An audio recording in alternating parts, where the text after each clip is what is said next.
Welcome to Connecting Communities. I'm your host, Nancy Bacci. With me today is Lauren McShane, the somewhat new LGBTQ liaison for the city of Somerville. Welcome, Lauren. Hi, thanks for having me. It's very exciting when someone's in a new position, particularly a position such as yours. We really want to make certain that the community is aware that this position is here, put a face to a name, and really find out how you're able to serve the members of our community. Perfect. That's exactly what I'm hoping to be able to do too. Great. Can you tell us a little bit about your background? Yeah, so like you said, I've only been in the position for a few months, and I actually was really looking for a way to interact a little bit more in Somerville. I work in social services for the state, for the Department of Mental Health, and was living in Somerville and have just such wonderful experiences in the city and in the community. And so being able to kind of really get to know the city through the Department of Mental Health work has been just a really great way to try to learn to do more. And so that's kind of how I started to look for this position, or I think it actually just came up on one of my email chains that it popped up as something, and it just seemed like the perfect complement to the work that I already do. Do you feel that the skills you've learned in your other position are relevant to the work you're doing here? Yeah, absolutely. So in addition to working for the state, prior to that, my background, my education is in journalism. So the opportunities and the things that I've learned there, in terms of interacting with people, having meaningful conversations, asking important questions, and making people feel comfortable in that regard, I think has been very, very helpful in this position. Oh, that's great. So how important do you think it is that the city of Somerville has an LGBTQ liaison? As we know, not all communities, and I feel oftentimes, I know as you were sending around like introductory emails and letting people know that you're in the space, a lot of times there's that sense of like, oh, this is a thing. And it's great that Somerville has this, particularly, as I said, other communities aren't fortunate enough to have someone devoting their time to this issue.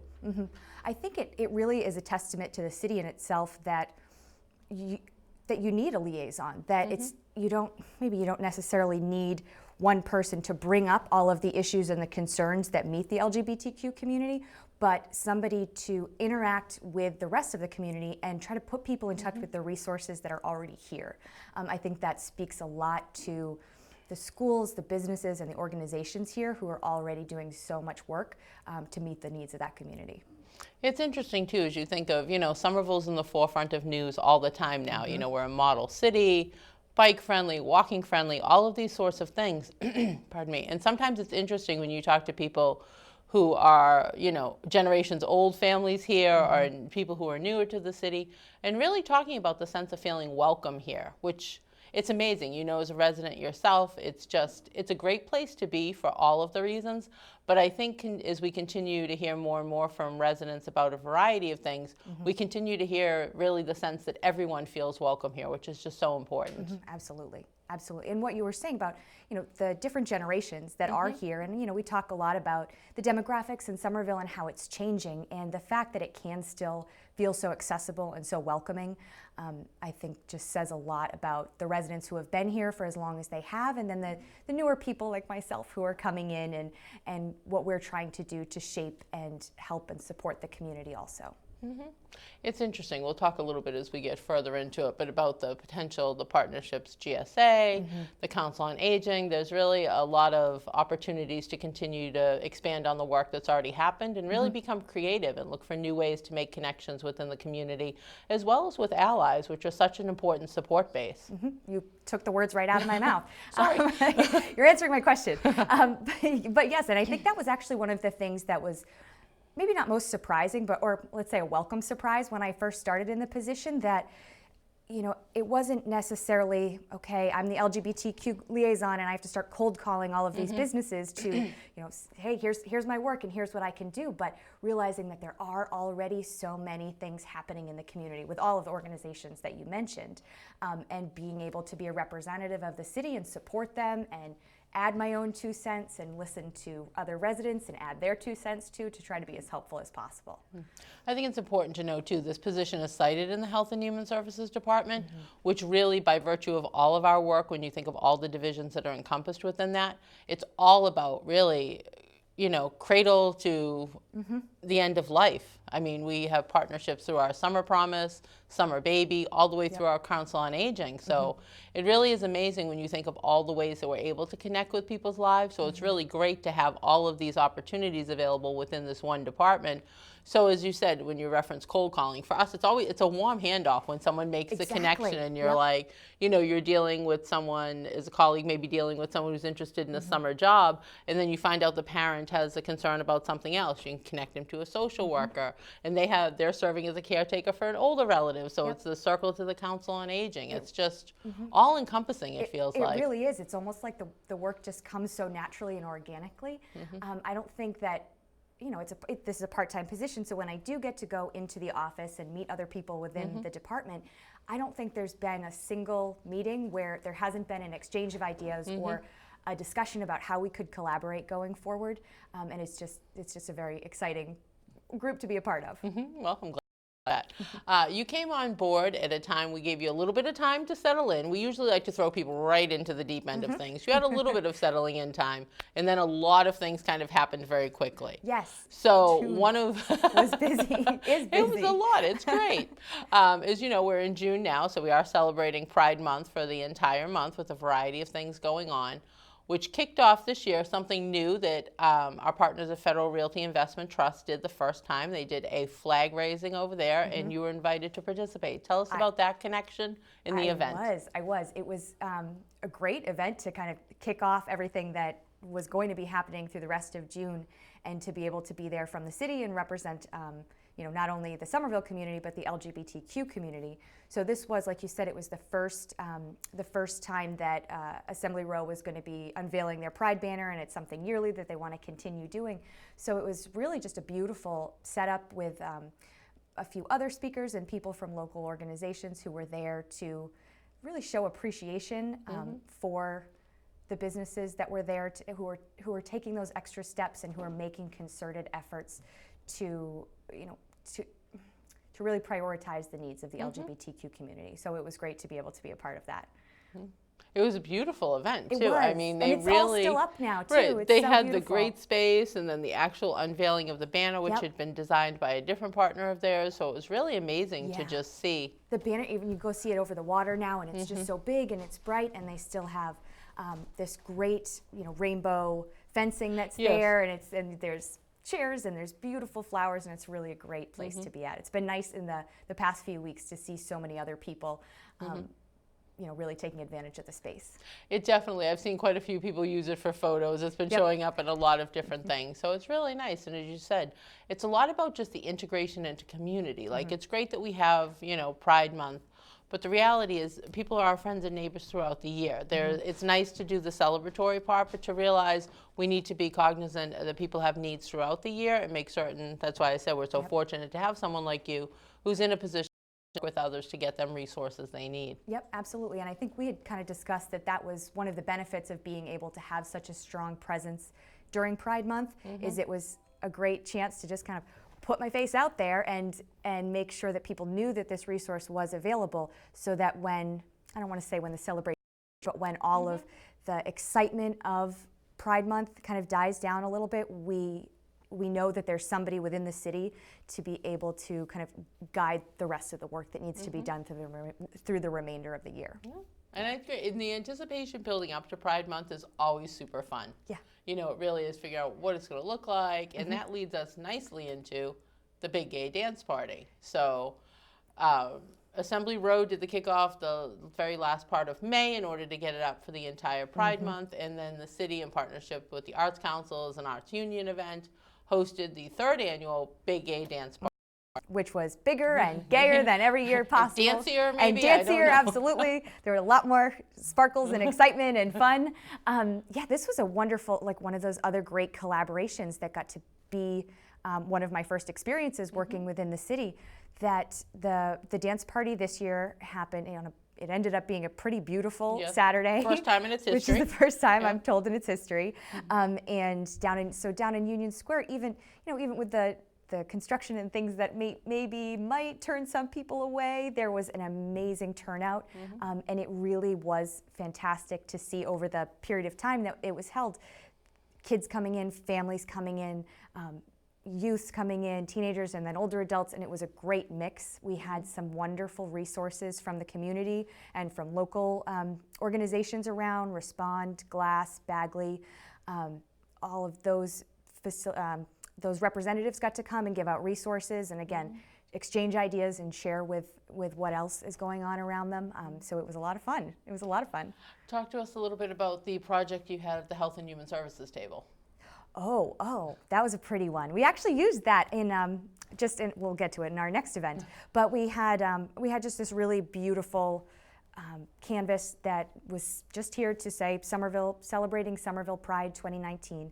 And we had paint and stamps and stickers and so many lovely little messages that got written by people, just really celebrating the city and what we were doing and having the opportunity to kind of put their little mark on the celebration, which was great. And we had tattoos and stickers and more stickers and all sorts of good swag to give away too.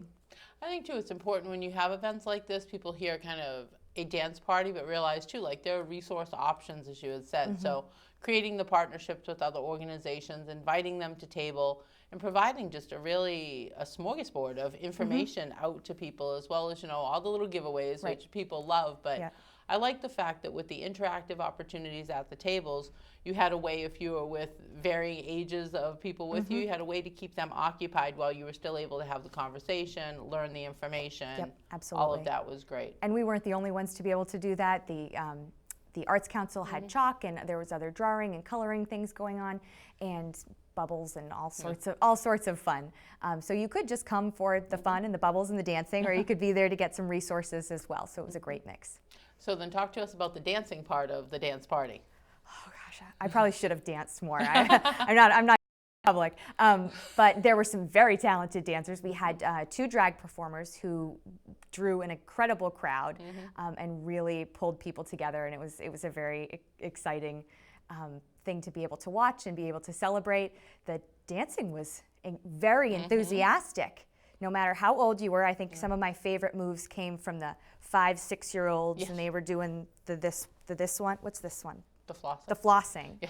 Yep, there was a lot of that happening. So yeah, it was fun and a great turnout all around.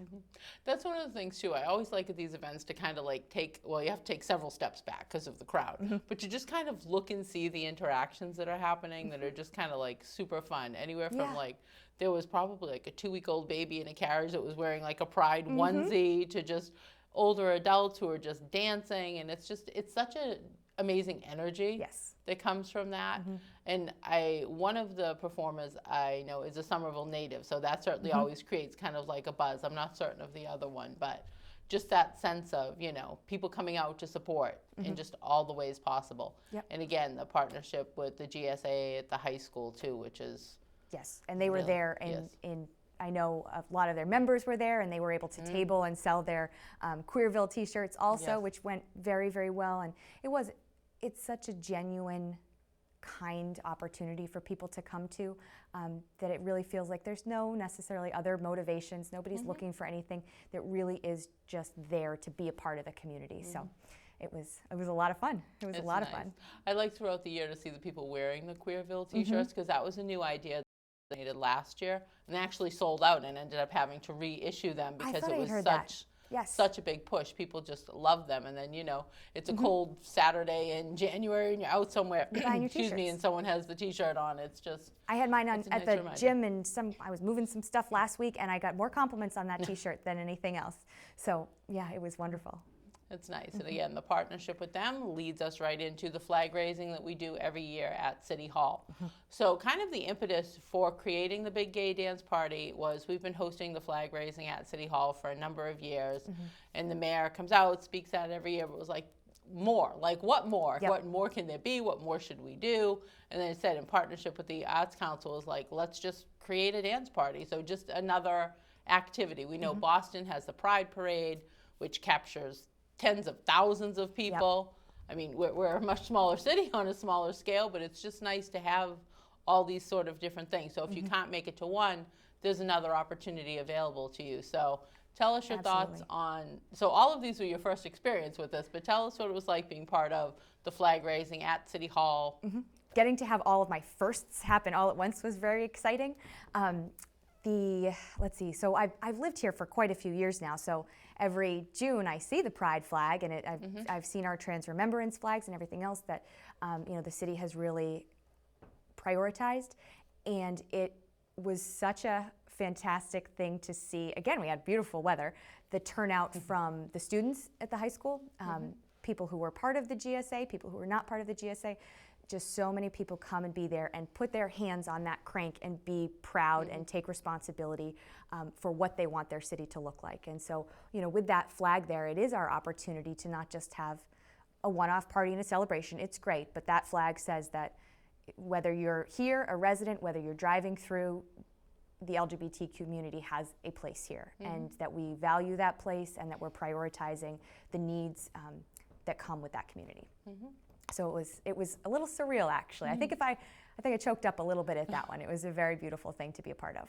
It is really nice to see, and again, I am always amazed at the poise of the young people in all of these settings. To have, as I said, we had Sarah Eustace, who's the advisor to the GSA at the high school, and young people who are part of the group who are always willing to speak, and just to see a young person get up there and share the message like, everybody has differences, which she was so eloquent, so confident, and just be like, you just should love people for people, and to really look around at the people in attendance and realize they're nodding in support, because this is a value that everyone here is holding, and I think that's so important to just realize this is our community. Yes. For whatever that definition is, it belongs to all of us. So, and how fortunate are we that a youth can articulaate that Yes. in such a beautiful way. I think I told you when we were kind of planning our speakers, there was no student planned to speak, and then I think this particular one, it was just a last minute thing, but really wanted to and spoke from such a genuine place, and it was really a wonderful thing to be a part of. I feel like I'm maybe going to credit you with all the nice weather, because I'm realizing as I'm thinking back on these years, I was remembering as we had talked about the previous year's flag raising, which again, talking about the commitment of young people, last year was a monsoon. And the year before that, and everybody else too. stayed, and the kids, as you said, the young people take turns cranking up the flag, and it's just such a powerful visual, watching it go from being down at the bottom, and then people uniting to raise the flag for everyone to see. It's just so moving, and just the support that comes out. We have residents, we have family members, you have teaching staff. It's just really a nice mix of people who, the school day ends, we do it right after school, and people coming out and realizing something is happening and wanting to stay and wanting to be supportive. So It is, and I think just by staying and being part of there and watching, you're already actively participating, and by being there, you're contributing and you're supporting in a way that you don't necessarily know who you're affecting. You don't know who you might be supporting. You might be supporting someone that you didn't know needed that support, and so just that presence is really, really special. it's been such a nice month so far with all of these things. Well, I'll take credit for the weather. Absolutely. All right, we'll give you that. And then just this past Saturday, in partnership with Somerville Media Center over at Assembly Row, was a screening of Love, Simon. So talk to me about that. Yeah. Wow, it really was a busy month. No wonder. No wonder I'm tired. Love, Simon was a really, really fun one to be able to be a part of. So again, we got to partner with the Somerville Media in Assembly, and they decided, and it was a great idea, to do a showing of this lovely story about a young boy coming out and kind of coming to terms with his own sexual identity and finding peace within his own community.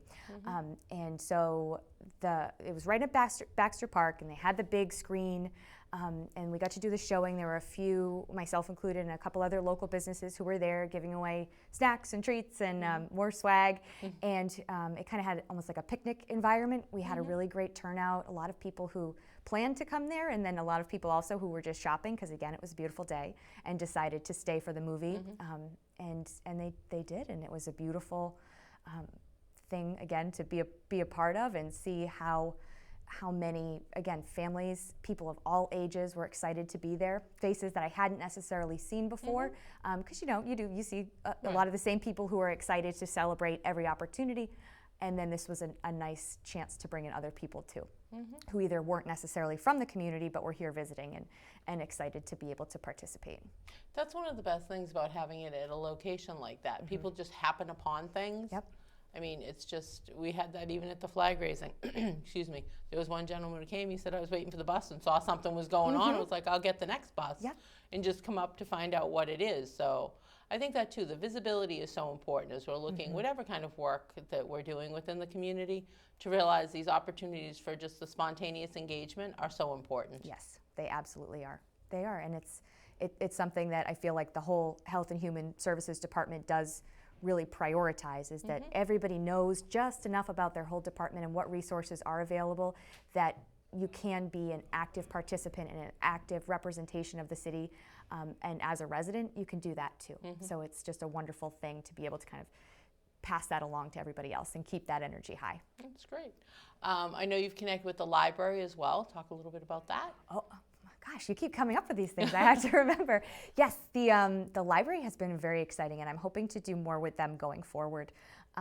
But we have our Pride display in there, which is beautiful, and so many books that the library has available. Like, that was one of the things where, when I was kind of creating the display, wanting to make sure that the titles that we were displaying were something that you could just go and grab and get off the shelf, and they were all there.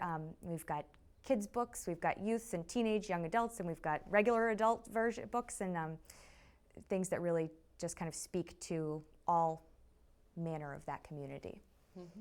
So I know you're excited about continuing the work with the GSA once the high school season starts up. As we know now, it's June, the kids are all out. There was zero traffic getting anywhere today, which is kind of awesome.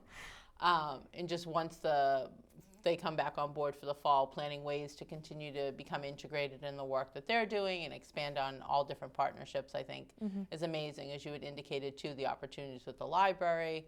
It's things that can just keep happening throughout the year, not limited simply to Pride Month, which I think is important to realize. One other area we had mentioned briefly earlier was our Council on Aging. So the Council on Aging has a lot of amazing program available for our older adults, but there are some that are LGBTQ specific focus, which is really great to see, because, you know, sometimes when you talk to some of our older adults, and we've seen some of them come out to the different events, and really it's eye-opening to have conversations with them, because for so many of them, they're talking about finally being at a place physically and mentally where they feel capable of expressing who they are without worry of any type, of stigma being attached to it. And it's just amazing to see that. And you hear some of the stories of things they've experienced over their years, and realizing they're sited in the absolute perfect place for them right now. You couldn't have said it better myself. They absolutely are, and the resources that are there within the LGBTQ community, and in addition with the allies that have made themselves available and accessible, I think it does just create that community of safety for everyone at all ages, no matter what level of vulnerability that you are at. So it's great to be able to see what the Council on Aging has done. And with this position, the way I kind of approach it is, there's not necessarily any need to reinvent the wheel. These organizations that we are so proud have taken the initiative on their own to do, we're going to be here for more support and be able to help in any way possible. That's nice. I did just want to circle back to you. You had indicated earlier the flag raising for the Transgender Day of Remembrance. Yes. So that was something that we started new this past fall, in realizing that we need to mark the occasion. And while it's a solemn event, because it is a day of remembrance for those who have lost their lives, it is another way, again, to raise awareness within the community and really continue to provide information to people in all sorts of ways. So I think everyone always wants to grow and continue to learn new things, and I think the burden really is on our positions to ensure that we're having as many opportunities as possible to continue to educate the community, make people aware of these things that are happening. So that's something we'll be continuing again this year. Which is fantastic, and those opportunities come from the communities and the residents, right? So in this position, being able to, no matter what, be open ears and be a phone call away for thoughts, concerns, questions, I think is the most important thing, because that is where those ideas come from, and those opportunities really spread, is being able to be there for what residents' priorities are. Definitely. I think we encourage people to get in touch with you and realize, you know, if there's something they want to see happen in the community, if they have a question, if they need resource information. I mean, you've done a really great job since you've been on board of really making a lot of those connections and relationships, and I think we've seen that in the work at the Big Gay Dance Party and also at the Love Simon showing, to realize the relationships that you've built with other organizations that encourages tabling and all of these sorts of things, resource sharing. So it positions you to really be the most well-informed when community members are reaching out to you. Exactly, or at least know who to ask when I don't have the answers for someone. Yes, the warm handoff. The warm handoff. Well, I want to thank you again for taking the time to come on, sharing pleasure. a little bit about the work that you're doing, and we're excited to hear about everything that will be happening in the upcoming year. So everybody should stay tuned for more information from Lauren. Thank you again for taking the time. Thank you so much for having me. As always, I'd like to thank the production crew, Joe Constantine and Steve DiCarlo. Thank you for watching. We'll see you next month.